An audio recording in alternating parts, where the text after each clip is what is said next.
Do you want to know how to create the simple shake in After Effects? Once I have my clip cut down along with the adjustment layer, I'm going to add an S_shake. I'm going to put the amplitude to 6. I'm going to go to the beginning of our clip, click on amplitude, click on the time watch, go to the start, head 15% forward, about right here. I'm going to put it down to 1. I'm going to head to a Z-dist and put in 0.910. Gonna highlight my keyframes right here.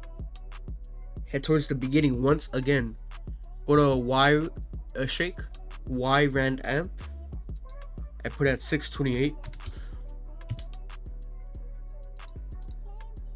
And then I'm gonna head towards around 50% of our adjustment layer, but right here.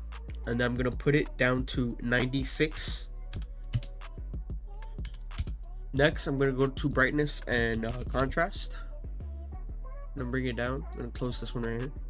Then I'm gonna head towards the beginning. I'm gonna put it at 150. Then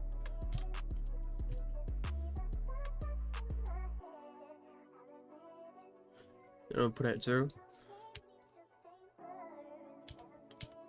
Yeah, actually open up my keyframes right here. Click on motion blur. Make sure that's enabled, but that's a really big step for this effect. Because if not, if it's unchecked, it will look really weird. So it will look like this. It won't look good. It just won't. So you want to click on motion blur. I'm gonna click on our little timeline right here. I'm gonna F90 ease them. I'm gonna highlight each clip, maybe push it out a bit more, and let's see how it looks. Yeah, looks pretty good.